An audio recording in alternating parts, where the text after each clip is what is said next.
Uy, alguien se conectó de una. Hola, Carla Sofía. Buenas noches, ¿cómo vas? Bueno, creo que aún no has accedido al audio y no me puedes escuchar, pero igual. Buenas noches.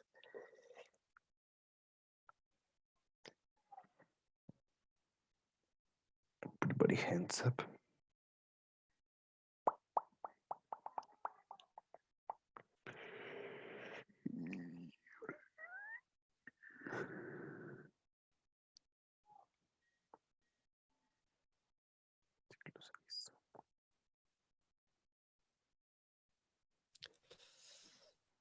Hola Hola, Nico, profe. Buenas ¿cómo noches. vas? Bien, profe, creo que se nos pasó todo el módulo y nos saludamos las dos veces en cada clase. Como si recién nos estuviéramos viendo. Ay, mano. Pero bueno, eso no está de más. Y más en cuarentena para pasar un poquito el tiempo. Sí, pues, pero no entiendo. ¿Qué, profe? En las dos clases ahorita nos cruzamos los saludos. Sí, profe, o sea, nosotros somos como que iniciamos las dos clases y en las dos clases como que, hola, ¿qué más? ¿Cómo vas? ¿Cómo te ha ido? Como si no nos hubiéramos visto todo el día. Sí, sí, sí, Entonces, sí. pues especialmente con ciclo 6 porque pues venimos de, literal, nos vimos hace 2 minutos. Y hacemos como si nada, ¿no? Sí, sí, o sea, para Act- ellos acabamos de actuamos. encontrarnos. Sí. Veo que ya como que están ingresando. Buenas noches. Así es. Hola chicos, ya por ahí se conectó Charles, se conectó Carla, que está conectada hace rato, aunque veo que no ha accedido al audio.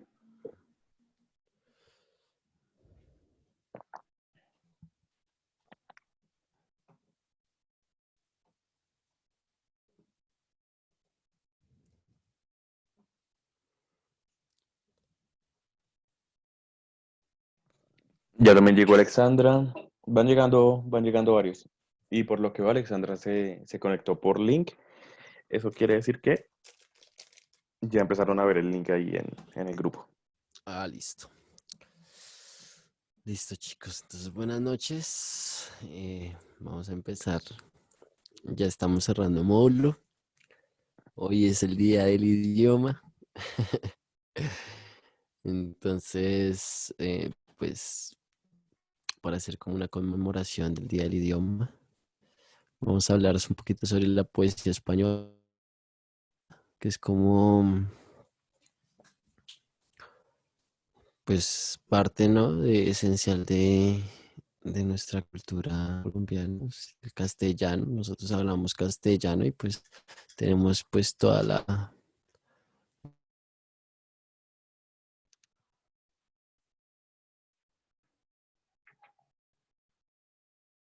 Aló. quien trató de fundarla, quien trató de buscarle como una fundación a toda esta concepción nueva que para pues la época era la Nueva Granada, ¿no? O sea, los españoles llegaron acá y después de colonizarlos y ya afianzarse y establecer su sistema político, sí, a ver cómo, pues, no sé cómo decirlo, como pequeñas disputas, ¿no? Por ese control, ¿no? Por ese poder. Entonces, en cuanto a la poesía española, podríamos entender que hay una influencia directa en cuanto, pues, también, no solamente en el arte como poesía, sino también en cuanto a la cultura. Yo les estaba hablando de la Granada y esto de la Nueva Granada tiene pues algo que ver, ¿no? Porque nosotros en un principio conocíamos ya como de varios países, ¿no? Era porque pues en España, no sé si conocen a Granada, que es como está en Granada, está la Alhambra, es una como de las maravillas del mundo. Está situada, pues, un paisaje, pues, casi, pues, onírico, hermoso. Y lo que vieron los españoles, o en este caso que era Jiménez de Quesada, ¿sí? Fue como que eso, ¿no? La especie de España, ¿no? De Granada, entonces por eso se llama Nueva Granada. Entonces hay una relación siempre hasta en los nombres, ¿no? Ustedes encuentran nombres en diferentes partes de Colombia que son también de españoles, ¿no? Cataluña, ¿sí? Andalucía, Bilbao, Andalucía, o sea, y hay Madrid. no sé, Madrid, ¿sí? Diferentes como sectores en los que España influenció no solamente geográficamente, sino también en el arte y la poesía. Entonces, de por sí la lengua española, eh, pues tiene una razón de ser, ¿no? Hay un interés de la castellanización por parte de Occidente por querernos, pues, inculcar toda su cultura, ¿no? Para ellos, nosotros no éramos gente civilizada, éramos indígenas que primero pues no nos vestíamos, éramos salvajes, ¿sí? O sea, para ellos, ¿no? Porque pues eso ya se ha refutado muchísimas veces que hasta en cuanto a su tecnología, em, podríamos decir que los mayas y los aztecas tenían mejores, no sé, maneras de cultivar la comida, mejores, como que no eran como que animales salvajes, sino que tenían unos modos de organizarse totalmente distintos, ¿no? Solo que acá lo que nos quedó como representación fue esa civilización, ¿no? De Occidente, ¿no? Entonces, todo lo que remitimos y no entra en el canon de Occidente, pues no lo consideramos civilizado. Entonces, ese ojo como emperador, inquisidor que expropiaba, ¿no? Que imponía la ley, ¿sí? Es algo muy imperial, ¿no? Imponía la ley, pero pues al mismo tiempo sacaba todos los recursos. O sea, nosotros somos reflejo de todo lo histórico en lo que, pues, España es la gran España gracias a nosotros como que latinoamericanos que le hemos dado no solamente nuestros recursos, sino también nuestra esencia, ¿sí? Estamos subordinados también culturalmente. Los vemos como seres superiores, así no em, lo sean, ¿no? Porque pues, o sea, ¿quién me dice a mí que un europeo es superior que un latinoamericano o un asiático? Sí, nadie. Sí, pero entonces siempre hay como que una manera de ver las cosas o una idiosincrasia, que es como algo muy aferrado a la cultura, ¿no? Colombiana, y es de posicionar a cualquier, o sea, no tenemos una identidad fija, ¿no? Y también de eso hablaba un poco Eduardo Galeano en las Venas Abiertas de América Latina, entonces o sea, hablar de esta poesía española, pues yo sí me siento parte de la poesía española, sí, pero pues al entrar en la poesía española, yo no descuido mi identidad como latinoamericano, porque pues entiendo, ¿no? Comprendo que soy producto de una transformación histórica en la que muchas lenguas hicieron parte. Entonces, la evolución y la contextualización y todo eso que aparece acá al frente, que es como lo relacionado a la poesía española, em, son los ítems que vamos como a desarrollar y a darles como a conversar, ¿no? En cuanto al contexto histórico, tendríamos que retomar, o sea, en España habían ya, pues recordemos a Franco. Franco, ¿quién fue? La Guerra Civil Española, ¿no? Se perseguían, habían como que una lucha, ¿no? Una guerra civil entre ideologías, ¿sí? Recordemos el nazismo que estaba que en Italia con Mussolini, en España se dio con Franco. Entonces, ese contexto histórico que pues vamos a situar bien a continuación y tiene que ver con el apogeo, ¿no? De ese periodo de guerra civil, porque muere Franco, que hoy hasta esta época, chicos, yo no sé si ustedes ven o consumen cultura española o les gusta o solo es el Real Madrid y el Barça o otras, Élite. sí, otras series o La Casa de Papel y ya. Pero hasta esta época lo que tiene que ver la muerte de Franco es re polémica, ¿sí? Sigue siendo aún muy polémica el Valle de los Caídos en torno a la historia que hay detrás de donde quieren las personas que entierren a Franco y donde quieren que, ¿sí? Es algo como que hasta mitológico, ¿no? Me recuerda un poco el relato de la Ilíada en, en, en Homero, que es el mismo conflicto, ¿no? Eh, Era una persona de alto poder, ¿no? Que pues había sido deshonrada y no le querían dar sepelio, ¿no? La manera de como que usted no es digno, entonces usted, su muerto no puede ser enterrado, ¿no? Entonces, acá como que pasa lo mismo, ¿no? Con Franco había mucha polémica en torno a todo lo que hasta este día de hoy, ¿no? Y creo que es producto y es fuente de todos los partidos políticos que actualmente en España están mandándola para en la política. Sí, desde Podemos hasta el PP, sí, hasta el PSOE, sí. A mí sí, pues yo sí consumo un poquito de cultura española, a mí me gusta harto. No solamente el fútbol, no solamente el entretenimiento, sino también lo político, hasta también lo académico. Hay un académico de España muy bueno que se llama Antonio Escotado, se los recomiendo, chicos, y que habla justamente de, pues esto. Yo por eso tengo fe como conocimiento de causa de que en Europa lo que aparece es un bombardeo constante de ideologías, desde el comunismo hasta el capitalismo, sí, pero y el nazismo, sí, porque el nazismo estaba como contraparte de el,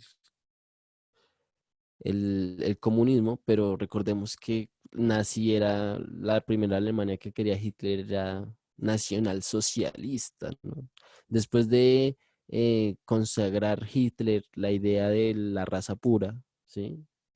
O del nacionalismo como tal, de que ellos eran la nación que debería gobernar sobre el mundo, vendría la propiedad, y eso es lo que dice este español, Antonio Escotado.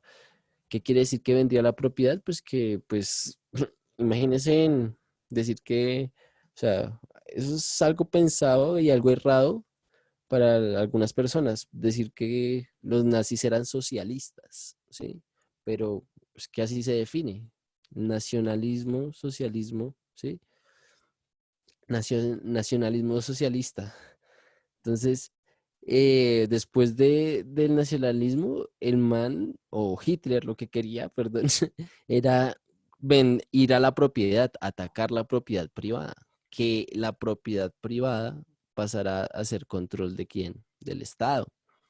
Pero pues evidentemente, pues su insistencia por la raza aria nunca se produjo, el ideal de la raza nunca se produjo, entonces por eso el ideal de la propiedad también fracasó. Pero quien no fracasó al sacarlo fue toda la Unión Soviética, ¿no? El ideal de que la propiedad, pues, o el Estado debería tener un control sobre el mercado, ¿no? Y la propiedad privada, pues poco. Fue ya la Unión Soviética la que se encargó ya de ir en contra de la propiedad. Bueno, el caso es que Antonio Escotada acá yo lo uso es para definir un poco ese panorama ideológico y ese contexto histórico en el que está siendo atravesada Europa, ¿cierto? En España, ya específicamente en estas fechas, es que estos tres acontecimientos como que definen el panorama español, ¿sí? Todos estos cambios políticos serán fundamentales para entender esos nuevos movimientos postmodernos, ¿no? Cuando yo les hablaba del comunismo, del socialismo, de esto nazi, es porque debajo de todo eso histórico subyace todas las dinámicas y prácticas que hoy en día hacemos. Entonces, cuando aparece abajo el consumismo, la globalización, el individualismo, la crisis de las ideologías, los discursos de las minorías, hagan de cuenta que es como el terreno perfecto, ¿sí? para cualquier escritor, para cualquier poeta, para empezar, oiga, yo voy a partir de mis creaciones, de mi literatura, reflejar lo que está pasando. O al menos, si no se refleja, eh, por lo menos que quede hundido, ¿no? Entre tanta producción que se haga relacionada a ese contexto como tal histórico. Entonces, acá podemos entender eso, ¿no? Que hay toda una serie de cambios, y tanto económicos, políticos, de pensamiento, no solamente en los individuos, sino en las sociedades, ¿sí? Que lo que llevan a hacer a los escritores en ese momento es a replantearse el asunto y decir, oiga, tengo que reflejar eso, ¿no? Lo que siempre hemos visto en las vanguardias, lo que hemos visto en los movimientos del boom, ¿sí? Como que llega un punto de la historia que se están cambiando cosas, paradigmas se están dejando, se están implementando otros, se están aspirando a nuevas visiones de mundo, se están dejando otras. Entonces, posiblemente eso sea una constante que está más de una vez presente en nuestra historia humana y que va a seguir estando presente. Entonces, en ese punto de inflexión, ¿sí? De la historia humana es que el escritor tiene como, no sé, yo le digo así como que la tierra abonada para su obra, empezar él, a cultivar, ¿no? Empezar a escribir, a cegar, a tratar de nutrir su obra, ¿no? Y sacar de todo ese panorama que tiene contemporáneo algo que sea innovador, algo que sea, suene distinto, que muestre otra sensibilidad, ¿sí? Entonces, para hacer eso toca uno estar siempre produciendo, ¿no? Estos autores representan de cierta manera esa subjetividad que en España para la época se enmarcó, ¿sí? Se enmarcó toda esta crisis ideológica, se enmarcó toda la pues decadencia de valores, las crisis de las ideologías, ya no tenía sentido la fe humana o de los españoles en este caso, que era Franco, ya pues fracasó, ¿no? Como el ideal alemán de Hitler también fracasó. Entonces, esa ruptura empieza a ver como, si vamos a las características acá, perdón, encontramos ya una subjetividad que se distancia totalmente de ese realismo social, o sea, no quiere ser político, ¿sí? Se va a lo individual, ya se refugia en el individuo, se ha dado cuenta de que los partidos políticos reducen al individuo. ¿A qué? A eso justamente, a un partido político. Y un individuo, yo creo que es más infinito que un partido político, ¿sí? O bueno, esas tesis que yo estoy diciendo son las que pues he investigado con este autor que se llama Antonio Escotado. Entonces, a lo que yo voy, o a lo que va también el autor en cuanto a esto de las características en la poesía, es a esa ruptura, ¿no? Del realismo social, de ese querer siempre, ay, por la patria, por los símbolos patrios, por la comunidad, por los demás, ¿no? Yo me sacrifico. Ese sacralizar esos comportamientos de autoinmolación por los otros, ¿sí? Van en contra, ¿sí? Ya no hay héroes ni mártires, ¿sí? Habemos solo individuos que lo que hacen es, ¿qué? Pasar por una experiencia individual de la realidad, ¿sí? Y que en cierta medida, pues esa experimentación formal, si vemos acá, ¿sí? Es la búsqueda de una voz propia, que es lo único que tiene el autor, su voz propia, ¿sí? El autor puede escuchar muchas voces, ¿sí? Ya sea externas en su cabeza ¿sí? Pero esa búsqueda por la voz propia, por sacar su ser, ¿no? Y decir, oiga, es que este soy yo, Tomás San Miguel, con mi esencia, con mi poesía, con mi obra, con lo que yo represento, ¿sí? Es autoconocerse, auto y nombrarse, auto identificarse siempre con el pro, ¿sí? ¿De qué? Del individuo y no de la imprenta de los demás, ¿no? Como quizá muchas concepciones, ¿no? Que vemos hoy en día que siempre van a los demás, ¿no? Eh, y este es el punto. Ya acá si vemos el contexto. La mentalidad de la sociedad española, ¿sí? Ya estaba en un absurdo, ya no creía en la colectividad, ¿sí? Ya se habían dado cuenta que la colectividad lo único que servía era para esto, para generar guerras civiles, ¿sí?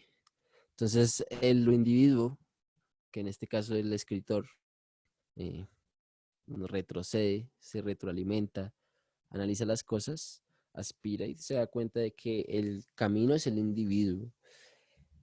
Ese gusto que desarrolla por el culturalismo, es decir, por un lenguaje culto, también es algo característica de estos autores de la poesía española contemporánea.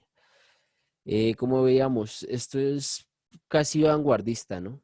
Esto de utilizar siempre conocimientos de, eh, no sé, de diferentes fuentes, de diferentes orígenes, de diferentes culturas, de la griega, de la francesa, ¿sí? De hasta la hindú, de la rusa. Eso nutre, ¿no? De cosas, pues el discurso. Entonces le permite al escritor, pues, situarse o identificarse con un paralelo universal, ¿no? No solamente con su realidad nacional, local, sino también lo puede relacionar con ese ser universal que no solamente se da en este caso en España, sino en varias partes del mundo. Entonces, ese gusto por el culturalismo era también esencial, ¿no? Y que es algo también característico de muchas vanguardias, de muchos movimientos, y que no se deja, ¿no? No se deja, ya es como algo muy arraigado al canon literario. Entonces, en el cuarto, digamos, ya la metapoesía, que es como el tema estrella, será la propia creación poética. O sea, no, en sí mismo, el poema refleja un grado de significación que si no fuera poema no sería posible.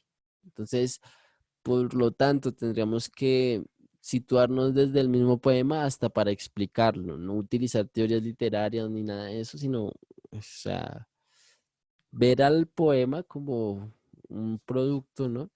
De la teoría de la recepción de algo que hablábamos, ¿no? Las clases anteriores, que es un mensaje con unas intenciones, pero que yo ya no puedo como que tener conceptos, ¿sí? Sino que yo tengo que empezar a rimar, a empezar a ejercer la poesía, empezar a controlar a partir de mis propias creaciones esa como que figura poética. La poesía se autoexplica, se define a sí misma, es un ser constante, tiene un ritmo, tiene una significación. Entonces puede variar en sus estados de ánimo, en sus grados también de experimentación con esos estados de ánimo, si está triste, si está adolorida, si está en la incertidumbre, si está satisfecha, si está acomplejado. Si se dan cuenta, el lenguaje a mí me sirve a mí para definir todos los grados que tienen esos estados de ánimo por los cuales pasamos todos. Entonces, en la metapoesía vamos a encontrar eso. O sea, todos esos estados de ánimo en diferentes facetas, diferentes discursos, diferentes sensibilidades. Entonces, por eso es que se le va a dar como protagonismo al poema en sí mismo, ¿no? Y no a las teorías literarias o a herramientas de análisis para hacerlo. O sea, es como va al sentir, ¿no? A lo que me pueda transmitir y no como que, oiga, es que yo no le entiendo lógicamente eso, ¿sí? Acá, esto ya es los nueve novísimos. En la década de los 70 nacerá una nueva generación o promoción de autores nacidos en la posguerra entre 1939 y 1950, reunidos en la antología de Cassette, ¿sí? Bueno, recopila nueve poetas españoles del escritor y editor Josep María Cassetellet. Entonces, dentro de esa antología que reúne como esos nueve novísimos, que es el novísimo, es como la nueva corriente de poetas españoles o literatura, sí, porque no solamente eran poetas, sino también hacían cuentos. Eh, fue como que la nueva ola, ¿no? Así como, pues, no sé, acá, pues, en Colombia. Gabriel García Márquez con el realismo mágico, lo del boom, lo que veíamos y todo. En España podríamos decir que, pues, eh, no hubo un boom, ¿sí? Pero hubo como que una producción, ¿sí? Y esa producción es la que clasifica este teórico, ¿sí? Josep María Castellet en Los Nueve Novísimos. Entonces vamos a ir a cada una de las representaciones, más que todo, el poema. Hoy es el día del idioma, vamos a disfrutar. No sé si tienen preguntas, dudas, yo no he mirado el chat. Voy a tomar algún momentico.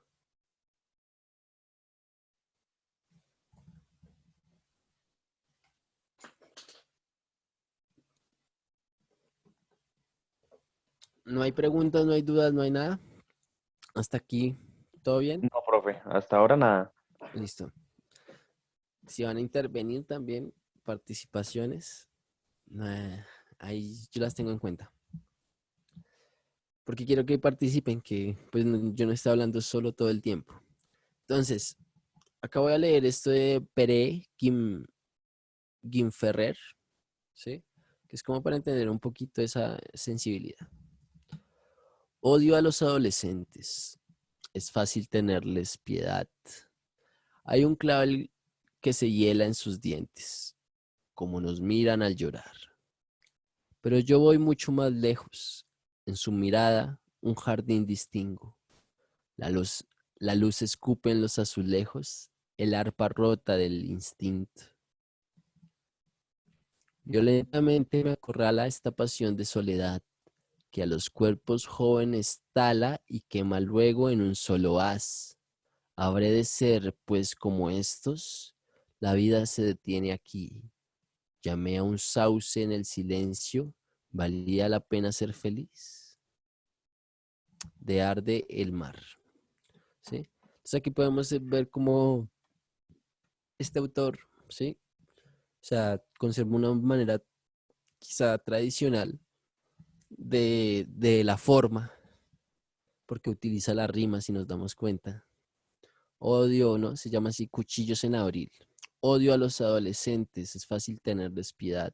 Hay un clavel que se hiela en sus dientes y como nos miran al llorar, ¿sí? Hay esa visión, a pesar de que está utilizando una forma que es la rima, la visión, que es muy moderna, también es como que, oiga, no está diciendo algo bonito, no está diciendo algo romántico, no está diciendo algo idealista, ¿no? Recordemos toda la sensibilidad contextual que para la época estaba atravesada o estaba siendo atravesada en España, ¿sí? Entonces, esta sensibilidad de odio a los adolescentes es fácil tenerles piedad. Hay un clavel que se hiela en sus dientes y como nos miran al llorar. Pero yo voy mucho más lejos. En su mirada un jardín distingo. La luz escupe en los azulejos, el arpa rota del instinto. Violentamente me acorrala esta pasión de soledad, que los cuerpos jóvenes tala y quema luego en un solo haz. Si se dan cuenta, son palabras que están, o sea, el sentido metafórico está muy profundo. Cuando dice, pero yo voy mucho más lejos, ¿sí? Porque está diciendo de que a los adolescentes les tenemos piedad. En su mirada un jardín distingo, dice. La luz escupe en los azulejos, es decir, en sus ojos, ¿sí? Porque está hablando de la mirada. El arpa rota del instinto, ¿sí? Un arpa rota del instinto. Imagínense un arpa rota de algo abstracto que es el instinto, que es el instinto es algo como que lo que nos advierte el peligro, ¿no? ¿Cierto? Entonces, cuando ese instinto ya no sirve, cuando está roto, ¿sí? ¿Qué pasa? Violentamente me acorrala esta pasión de soledad. Violentamente, la pasión de soledad. Que los cuerpos jóvenes tala y quema luego en un solo haz. O sea, que los cuerpos jóvenes están quemando su soledad porque, o sea, son palabras muy metafóricas. Acá ya cada quien la ve a su interpretación muy subjetiva y de qué los hace sentir, pero si nos damos cuenta hay un paralelismo entre los cuerpos jóvenes y la soledad, ¿no? O sea, como que Violentamente me acorrala esta pasión de soledad que a los cuerpos jóvenes tala y quema luego en un solo haz. O sea, como que a él que es viejo ya no le tala y le quema en un solo haz, solo a los cuerpos jóvenes, ¿no? O sea, que la soledad para él lo acorrala violentamente, mientras que para los cuerpos jóvenes tala y quema luego en un solo haz. Habré de ser, ya se pregunta el autor, pues como estos, ¿sí? Ya el paralelismo otra vez, ¿no? Porque se pregunta, ¿habré de ser pues como estos? Porque se compara con ellos cuando dice acá, recuerden, ese qué, que los cuerpos jóvenes tal, acá, no dice de manera explícita como tal que él está viejo, ¿no? Pero acá con esta información de que los cuerpos jóvenes tala y quema luego en un solo haz, uno puede entender eso indirectamente, ¿sí? Tiene que ver cómo ustedes están infiriendo los textos, vayan un poquito más allá, lean bien. En cuanto a, si yo digo violentamente me acorrala esta pasión de soledad, hay una voz, ¿cierto? Que habla sobre la soledad, que los cuerpos jóvenes tala. Están hablando de la misma soledad, pero ya no están hablando de mi soledad o yo de manera personal, sino ya estoy hablando de otros, ¿no? Esos otros jóvenes que talan y queman luego en un solo haz. Esa soledad en un solo haz. Y se dan cuenta de las palabras. Soledad, solo haz. Un juego de palabras ahí interesantes, fonéticamente. Habré de ser, pues, como estos, la vida se detiene aquí. Llamé a un sauce en el silencio. ¿Qué es llamé a un sauce en el silencio? Un sauce es como un arbolito, ¿no? Y que es llamea que evoca un fuego, ¿no? Valía la pena ser feliz. Entonces ahí ya, si se dan cuenta el sentido. En un principio los odiaba, después dice que va a ir más a lejos porque se da cuenta que en sus ojos está, ¿qué? En instinto roto, ¿no? Y que a él lo acorrala la sensación de soledad, que a ellos, a los adolescentes que son jóvenes, porque se están hablando de ellos, ¿sí? Eh, quema en un solo haz.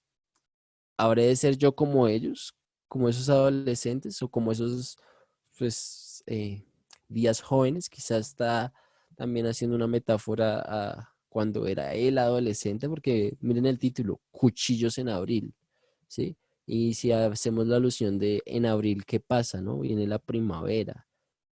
Entonces, también es una etapa como del ambiente, del clima, del contexto. Entonces, esa primavera es como la primavera, uno la hace como la relaciona a la adolescencia, ¿sí? La adolescencia es la primavera de el ser humano, quizá. O sea, es como que también lo que uno podría empezar a hacer inferencias a partir de ese análisis. Llamé a un sauce en el silencio, valía la pena ser feliz. O sea, después de que dice todo esto, dice como que llamé a un sauce en el silencio. La imagen que nos coloca es la imagen de un árbol que está prendiéndose fuego y que está en silencio. Y una reflexión en el fondo que dice, valía la pena ser feliz. Entonces, miren cómo la adolescencia, la madurez, la adultez, ¿sí? Acá se ven como que, de cierta manera, como que en choque, ¿no? Pero en un choque armonioso, porque al final el ritmo y ese sauce que se quema es esa juventud que se está perdiendo cada vez que pasa el tiempo, ¿no? O sea, uno podría entenderlo a partir de ahí, porque cuchillos en abril, porque es filoso, porque dice que violentamente, porque es algo que como no, no, no pregunta al pasar, ¿no? A nosotros nos llega la adolescencia y así mismo como llega se va y de un momento a otro no sabemos en qué etapa eh, somos jóvenes o en qué etapa después somos adultos o si nunca si fuimos, terminamos de ser niños. Podemos tener 37 o 40 años y seguir siendo o teniendo comportamientos de adolescentes, de niños, ¿sí? Entonces, este es el autor, ¿no? Queriéndonos como mostrar eso. reflejar esa quizá dilema personal en cuanto lo conflictivo que pudo haber sido su adolescencia, ¿no? O sea, yo todo esto lo estoy interpretando porque si nos damos cuenta, nunca nos dice de manera explícita las cosas. O sea, yo solamente estoy cogiendo esa información y le estoy sacando que un significado ya entre párrafos, que es como eso es lo que ustedes tienen que hacer en el pre-IFEX, en el IFEX, chicos, ¿sí? Em, Entender la información literal como tal, saber qué dice en el primer párrafo, entender su estructura, que es un poema, que acá hay una estrofa, acá hay otra estrofa que va en rima, ¿sí? Y después, ¿qué? Después yo empiezo, gracias a esa información, a entender cómo la forma me da a mí el significado. Acá me presenta de manera como tal ese odio que tiene por los adolescentes o por la adolescencia, ¿sí? Y dice, es fácil tenerles piedad, pero miren, la rima está presente, ¿sí? Dientes, adolescentes, piedad, llorar. Es una rima sonante porque no termina en la misma consonante, pero hay rima. Entonces ya vamos al segunda estrofa y vemos también la utilización de la rima. Vemos que las cuatro estrofas tienen rima, ¿sí?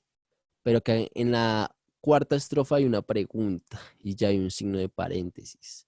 Y acá es cuando ustedes ya entienden que hay un sentido que como que varía, cambia, y que ya en ese orden de secuencialidad como que lo cuestiona, porque si hay un signo de preguntas es por algo, ¿no? Y hay un paréntesis es porque debe haber una aclaración, debe haber una nota, debe haber algo, ¿cierto? Entonces, em, justamente gracias a la estructura, uno puede que determinar el contenido en las cosas. O sea, a partir de la forma, miren, ya podemos saber de decir, oiga, sí, es que esto que está en paréntesis es una nota y dice, la vida se detiene aquí, ¿sí? Habré de ser pues como estos, porque ya estaba relacionando quién su actitud madura, quizá prepotente frente al odio de los adolescentes, ¿no? Que quizá mm, como ya pasamos por esa etapa, nos creemos que no las sabemos todas. Entonces, no, pues también es eso, ¿no? Como que esa actitud de que ush, es fácil tenerles piedad, ¿sí? Hay un clavel que se hiela en sus dientes y cómo nos miran al llorar, como que se les tiene lástima, pobrecitos. Yo también fui adolescente, ¿sí? Pero yo voy mucho más lejos y ahí es cuando determina que el instinto está roto. Y después dice, violentamente a mí me agarra la soledad, ¿sí? O la pasión de soledad, que a los cuerpos jóvenes, y por eso quizá es que le odia a los adolescentes, porque ve en los adolescentes esa juventud que ya no tiene él, ¿cierto? Entonces, acá podríamos atar todos estos significados y toda esta gama de... ¿Ustedes qué piensan, chicos? Porque ya creo que me excedí un poquito sobre explicando el poema. ¿Ustedes qué piensan? Pues hace un rato, Ángela nos decía que cree que se refiere a lo que les espera en el futuro, así como lo está viviendo en esa parte del poema. Sí, recordemos que pues tenemos que hacer ese trabajo. O sea, el poema nos dice algo con ese sentido y nosotros tenemos que estar seguros de que ese sentido lo estamos interpretando bien, ¿cierto? Como yo sé eso, pues haciendo este tipo de análisis. ¿Sí? Ángela, tú nos dices que, ¿que qué? ¿Qué fue lo que nos dijo? Perdóname, Nico, te No, dale, profe, molesto. no hay lío. No, no, no, para nada. Creo que se refiere a lo que les espera en el futuro, así como lo está viviendo en esa parte del poema. Ok, sí. O sea, de por sí es como una voz que está atada ya a una temporalidad y que lo que refleja es como que ese, si es una buena interpretación, ¿no? Como que habré de ser pues como estos, la vida se detiene aquí. Llamé a un sauce en el silencio, valía la pena ser feliz. A pesar de que al final el autor nos muestra como que una extrañeza, ¿no? Dice, valía la pena ser feliz. Como que cuando uno era adolescente siempre se ponía a llorar por cosas absurdas, ¿no? Por cosas bobas, dilemas tontos, relaciones, no sé, quizás inmaduras con Pasajera, otras pasajeras, exactamente. no Y más. diga, y que diga, sí, o sea, que diga al final, valía la pena ser feliz. Como que ya viéndose como actitud madre, oiga, no disfruté mi adolescencia, viví una adolescencia amargada por, no sé, por como quizá, no sé, fui muy sensible y uno está siempre en esa época o en esa etapa a flor de piel. Entonces hay que siempre unir esos conceptos, ¿no? Saber, o sea, oiga, el inicio y el final, ¿por qué? Tener esas relaciones presentes porque en el IFEX les van a aparecer textos que ustedes no van a tener ni idea y que lo único que van a tener a su disposición es ese como que conocimiento, como que las tres niveles de lectura, ¿no? Lo que veíamos, lo literal, lo inferencial y lo crítico. Y yo a partir de estos tres niveles de lectura es que estoy que extrayendo, descodificando el sentido de todo lo que me quiere decir acá con un poemita, ¿sí? De 4 estrofas, Pere Kim Ferrer. Entonces, eh, no sé, es entender un poquito eso. Que me gustaría que ustedes fueran así de pilos y de competentes a la hora de enfrentarse al IFEX cuando tengan un texto enfrente, ¿no? Ustedes lo cogen, lo voltean, lo leen al revés, ¿sí? Para sacarle significados distintos, para, ¿sí? Saber realmente de que ustedes entendieron eso como tal. Yo, como es un asunto poético, digo que pues es también la subjetividad y, o sea, también decir que hay una sola interpretación en la poesía es absurdo, ¿sí? Porque nos tiraríamos la poesía. La poesía es un sentir, chicos. Entonces, em, pues tenemos es que sentirla y pues yo no me los voy a tirar su competencia poética o su capacidad que tienen para hacer palabras o para recibirlas y ser sensibles frente a ellas por decirles, no, es que eso no es así la interpretación, no, sería mal acto pedagógico el día que un profesor haga eso, ¿no, chicos? Entonces, en cuanto a, siempre que hablemos de poesía, estaremos hablando de esa subjetividad que tiene cada uno y esa manera que tiene, pues, de sentir las palabras. Pero sí tenemos que tener algo claro y es que cuando ya hablamos de las pruebas de estado, las pruebas de estado sí nos piden unas competencias como tal, ¿no? Necesarias. Entonces, eh, por más poesía que veamos, así sea idealista, así sea existencialista, sea la que sea, tendremos que, pues, pasarla por una rendija de análisis, muchachos, ¿sí?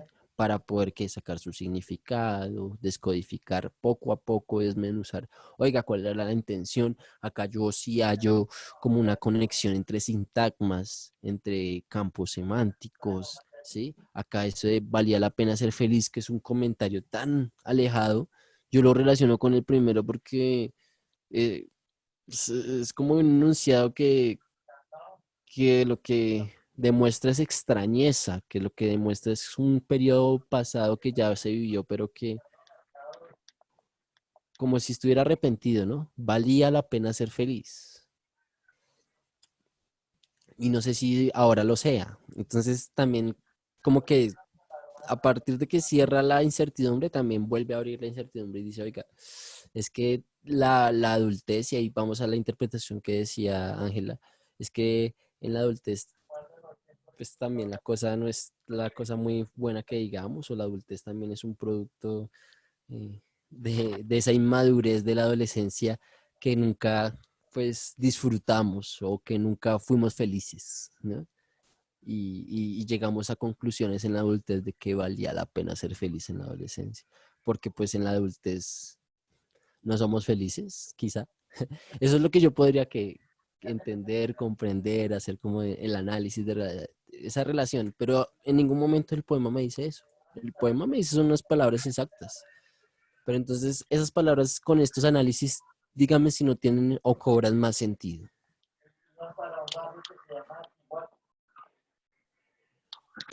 Sí, claro, profe. Entonces, eh, asimismo, ustedes tienen que aplicar estos análisis. Nos vamos a otro poeta que, ay, qué pena, me quedé mucho con ese poema, pero es que me produjo eso, me evocó todas esas sensaciones y esas sensibilidades. Pero vamos con este otro poeta que se llama Manuel Vázquez Montalbán, ¿sí?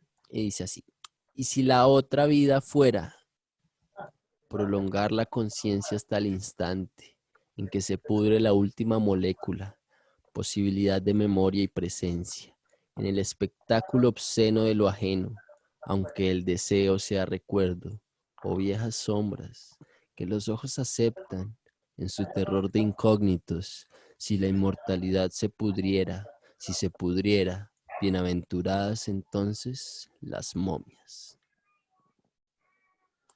Entonces, bueno, acá vemos también la misma relación, o sea, vemos una sensibilidad y una... Ush, yo veo acá son poetas que extrañan un mundo que ya no es, que ya se les fue, ¿sí? Dice, y si la otra vida fuera, el que ya no está pensando en esta, está pensando en la otra, ¿sí? Prolongar la conciencia hasta el instante, ¿sí? En que se pudre la última molécula, posibilidad de memoria y presencia en el espectáculo obsceno de lo ajeno, aunque el deseo sea recuerdo o viejas sombras que los ojos aceptan en su terror de incógnitos, sin la mortalidad, si la inmortalidad se pudriera, se pudri, perdón, si la inmortalidad se pudriera, si se pudriera, bienaventuradas entonces las momias. Uy, ¿se acuerdan del oxímoron? No sé por qué acá no es que haya un oxímoron como tal, ¿sí? Pero hay un sentido que expresa como que pudrición, que es algo feo, ¿sí? Pero lo recalca y desemboca en un sentido bello, ¿no? A pesar de todo lo que está hablando, mire, o sea, espectáculo obsceno, ¿sí? Porque acuérdense, estamos hablando de prolongar la conciencia en la otra vida, ¿sí? Y que pues se pudre la última molécula, la posibilidad de la memoria y presencia. En ese espectáculo es algo muy abstracto, obsceno de lo ajeno, aunque el deseo sea recuerdo o viejas sombras, ¿no? Que también pueden ser memorias, que los ojos aceptan en su terror de incógnitos, de que nadie sabe quién es quién. Si la inmortalidad se pudriera, si se pudriera, bienaventuradas entonces las momias. Las momias que son como símbolo, ¿no? También de la muerte y de la mortalidad, ¿no? Miren cómo se contradice con eso de si la inmortalidad se pudriera, si se pudriera, bienaventuradas entonces las momias. No los humanos, porque no estamos hablando de esta vida, estamos hablando de la otra, ¿sí? Estamos hablando ya de lo que va a pasar después, ¿no? Podemos aquí a ver un Manuel Vázquez Montalbán que no piensa en su presente ni en su pasado, sino que ya el man quiere es la otra vida. Y si la vida consiste en esas viejas sombras, en esos ojos que aceptan el terror de incógnitos, si la inmortalidad se pudiera, bienaventuradas las momias. Un sentido bien interesante, ¿no? Como algo tan feo puede tener acá un alto valor retórico. Muy, muy bueno el poema. ¿Ustedes qué piensan, chicos? Ya se nos está yendo la clase. Acá vamos con otro poema de Ana María Mua. Profe, dice Sebastián, profe, este poema me hizo acordar de algo que yo imaginaba que era, si quizá yo habría vivido en una vida pasada y no me acordara, como si cuando muriéramos seríamos otros, pero nosotros, y no lograra recordar si antes fuimos alguien. Hay algo muy interesante que se llama el velo del olvido. Averigua sobre ello, ¿sí? Eh, tiene que ver con eso que estás diciendo. Y sí, o sea, por algo te evocaría eso. ¿Será que, o sea, está la teoría, ¿no? Porque esa es la teoría, yo no, tampoco soy absoluto de nadie para decir, oiga, sí, es que la reencarnación o, ¿no? Pero, o sea, posiblemente, ¿se acuerdan, chicos, que yo les comentaba que quien no conocía la historia estaba condenado a repetirla y eso? Y que los arquetipos y que históricamente habían constantes en las que pues nos daban para estudiar los textos y los mitos y bueno, etcétera, etcétera.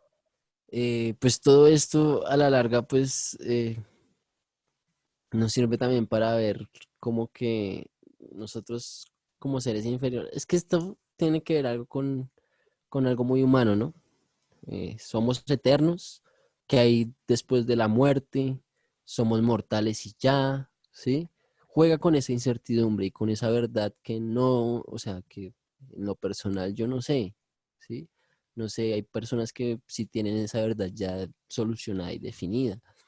Estos poetas y normalmente los literatos que son los que buscan su propia voz, pues van a tener siempre este conflicto, van a generar estos escenarios en los que pongan en conflicto estos ideales.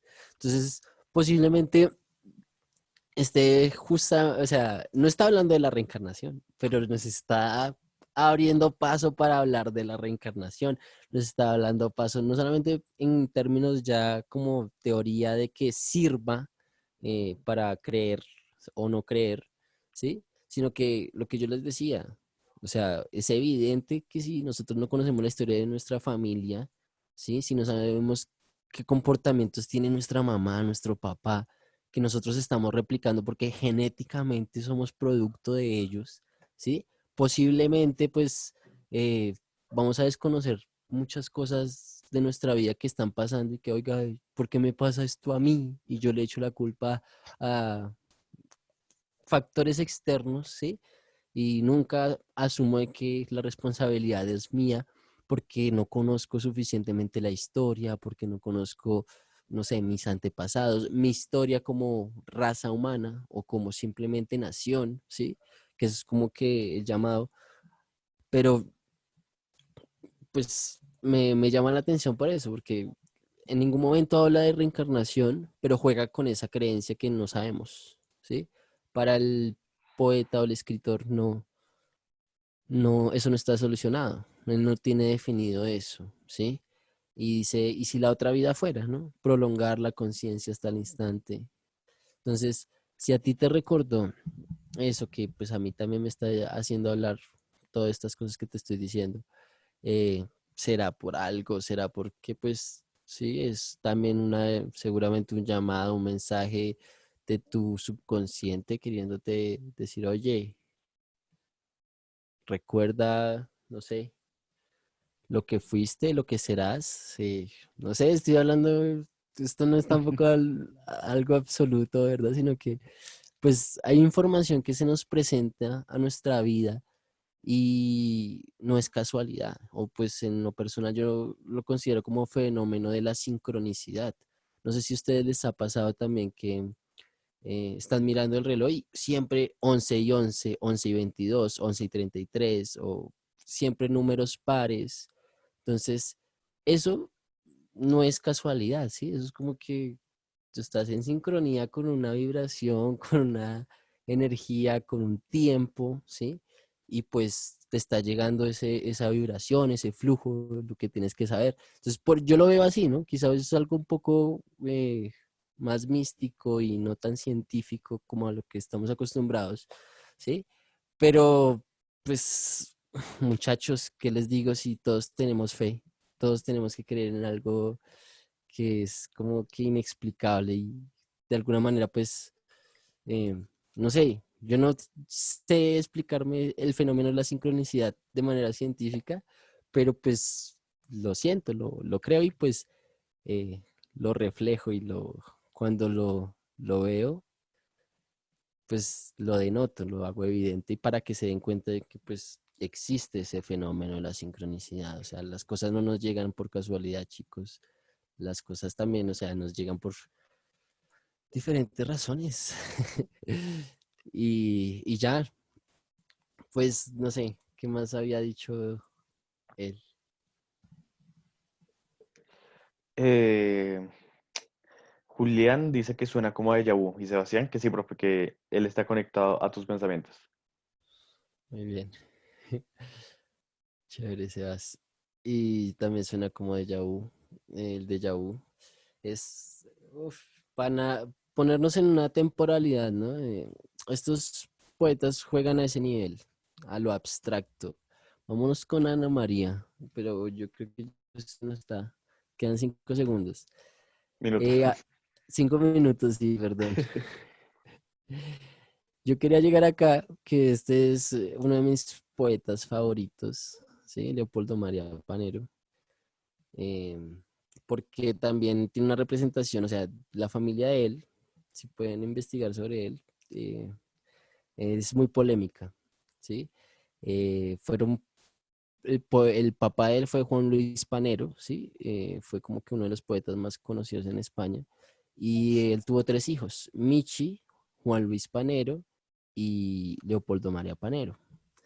Y los tres pues son artistas, pero toda la familia tienen un corto, una película que se llama El Desencanto. Él, en lo personal, Leopoldo María Panero, pues quedó internado en varios asuntos psiquiátricos, ¿no? Clínicas psiquiátricas, y allí escribió toda su poesía. O sea, él realmente fue diagnosticado con esquizofrenia, bueno, una cantidad de cuestiones que tenían que ver con la locura, que pues de alguna manera representan en su poesía, ¿sí? Fue el último que murió de los Panero, y la como que profecía o como que la maldición de la familia Panero, o lo que se entretejía era que pues ninguno de los 3 hijos iba a tener hijos. Entonces, hace como 2020, en el 2017, muere ya Leopoldo María Panero, y en el 2001, no sé si ustedes conocen a Bunbury, Carlos Uf, San, ¿sí? Ellos le hacen un DVD de los poemas de Panero, ¿sí? Interpretados por ellos con sus canciones, ¿sí? Entonces, si pueden también, se llama Una noche con Panero, y es Bunbury con Carlos San en un concierto, diciendo todos los poemas de Panero. Una noche con Panero. Ustedes pueden verlo. A mí en lo personal me gusta mucho porque pues representa, no sé, una sensibilidad, me siento identificado con él en cuanto, miren, acá podemos, ¿sí? Diferentes como canciones. Estos son un álbum. Carlos San y Bunbury sacaron 2 CDs con poemas ambientalizados con la música de ellos en homenaje a Panero. Entonces, eh, si hay artistas de rock modernos, actuales, que ven como referencia eh, estética y de poesía, y les hacen canciones porque los consideran también parte de su esencia musical, pues imagínense, o sea, es como que el valor debe tener un alto valor significativo este tipo, este individuo, como individuo, ¿no? Como español, para alzar la voz y quedarse como representando, ¿no? No solamente porque pues de los poetas yo podría decir, oiga, tuvo conflictos y toda su familia está llena de cosas oscuras, raras, siniestras. Su poesía también es siniestra, es rara, es confusa, tiene todo lo que podríamos decir la locura, se identifica con, o sea, es vanguardista por excelencia, pero llega un punto en que ya uno ve, oiga, pues, es que Leopoldo Panero es una persona y un ser o sea, la obra de él y lo que representa es como que va más allá de lo de España, va más allá de, eh, no sé, la poesía, ¿sí? Porque se bifurcó hasta la música, ¿sí? Va más allá de incluso su condición de vida, de loco, ¿sí? Entonces, no sé, yo quería como que llegar a este punto de Leopoldo María Panero, me salté acá a Ana María, porque no hemos leído ninguno de los dos poemas, pero pues ya se nos acabó el tiempo, chicos. Mañana, que ya es nuestra última clase, pues vamos a estar más interactuando, no sé, entre todos. Compartir. Sí, Perdón, profe. ponemos la cámara y mostramos la galguería. Entonces, pues nada, chicos, yo quería como que eso, ¿no? De pronto lo español, que también es un canon, no lo vimos este módulo y que me parece importante verlo y que pues nada mejor que es conocerlo, ese reflejo de la poesía española a través de su misma poesía. Eh,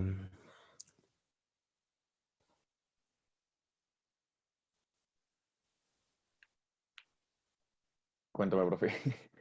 no, listo, ¿no? Estaba viendo ahí el chat como que tenían la pregunta de la plataforma de plazos mañana, ¿cierto?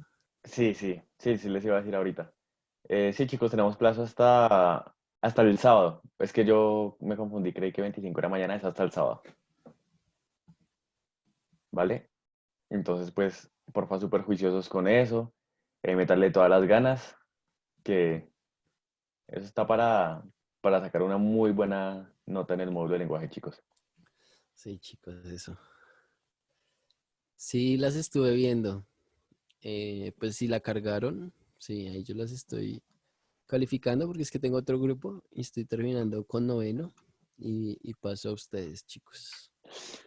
Pero Mm, entonces, como ahí entro hoy pues, mañana, ¿no? sí, señor. Pues, profe, yo iba a hacer una anotación y pues digamos que terminando, todavía hay chicos que, que deben hoja de ruta en octavo y noveno. Uy, bueno, entonces, imagínense. Pero sí, obviamente yo voy a estar pendiente y al tanto. La idea también es que mañana, eh, pues las que yo llegue, que me lleguen, ya como es la última clase, las socialicemos entre todos, como que, no, interactuemos más que todo, sí, pero entonces el medio que nos va a servir para interactuar es esa hoja de ruta, ¿no? Así es, profe. Entonces, chicos, no, muy buenas noches. Muchas gracias a ustedes por la atención. Perdón si me excedí ahí hablando solo, No para nada, profe. Pues a mí no me parece. ¿no? Siempre es interesante. Listo, chicos, no, perdón. La idea también es que ustedes participen, hablen, si así como o sea, se les vienen cosas a la cabeza, se les ocurren cosas o relacionan intertextos de lo que yo estoy diciendo en mi discurso con cosas de su discurso, tráiganlo a colación, que esa es la idea, chicos. Entonces, nada, felicidades y pasamos, nos vemos mañana. Así es, profe. Bueno, entonces ya despidiéndome yo, chicos, muchas gracias por su asistencia, profe, muchas gracias nuevamente por la clase. Les recuerdo las fechas. Nuevamente tenemos pues plazo para plataforma y para hoja de ruta hasta el sábado, ¿vale? Hasta el 25 de abril. Entonces, para que porfa estén ahí pendientes de eso, porfa no se salgan todavía que estoy eh, revisando acá lo de participantes. Espera un segundito. ¿Y qué más, chicos? No, pues nada más. Ya terminé de tomar la asistencia. Entonces, pues chicos, muchas gracias. Que tengan una feliz noche y pues, profe, también una feliz noche. Nos vemos mañana Igual, nuevo. Nico, gracias a ti por todo. Mañana Vale, nos profe, con vemos. gusto. Listo, sí, señor. Chao, pues, chicos. Chao, chicos. Bye. Bye. Bye, Ángela.